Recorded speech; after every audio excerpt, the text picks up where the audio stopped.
Xin chào tất cả các bạn đã đến với kênh tự học TH Study. Và trong series tự học về SolidWorks hôm nay, mình sẽ giới thiệu cho các bạn một lệnh khá là hữu ích trong môi trường SolidWorks Drawing. Lệnh đó có tên là Auto Arrange Dimension.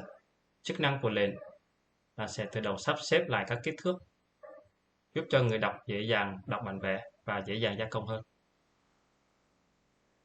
Ở đây mình có một chi tiết là kéo sẵn các kích thước, nhưng những kích thước này trông khá là rối mắt và người đọc không thể nào đọc bản vẽ được.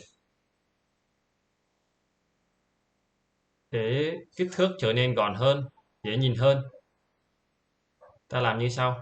Đầu tiên ta chọn tất cả các kích thước cần sắp xếp. Trong trường hợp này, mình sẽ sử dụng lệnh filter để chọn nhanh. Để bật lệnh filter, ta click phải vào ô trống, chọn toolbar và chọn vào selection filter. Ở đây mình đã chọn sẵn. Đây là thanh selection filter. Tại thanh selection filter, ta chọn filter dimensions, tức là lọc những kích thước. Sau đó quét chọn. Các kích thước đã được chọn.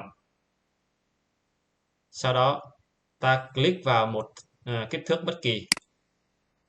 Tiếp theo chọn vào lệnh Auto Arrange Dimension. Đấy, các bạn thấy đó, các kích thước đã tự động sắp xếp lại cho gọn gàng và dễ nhìn hơn. Cuối cùng là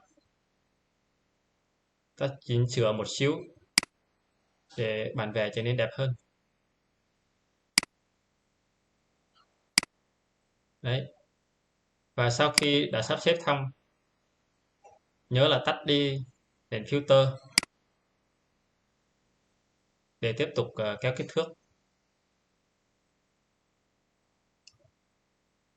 Đấy, việc sử dụng lệnh Auto Arrange Dimension giúp cho các bạn giảm bớt thời gian sắp xếp kích thước và tăng năng suất làm việc trong khi xử lý các bản vẽ.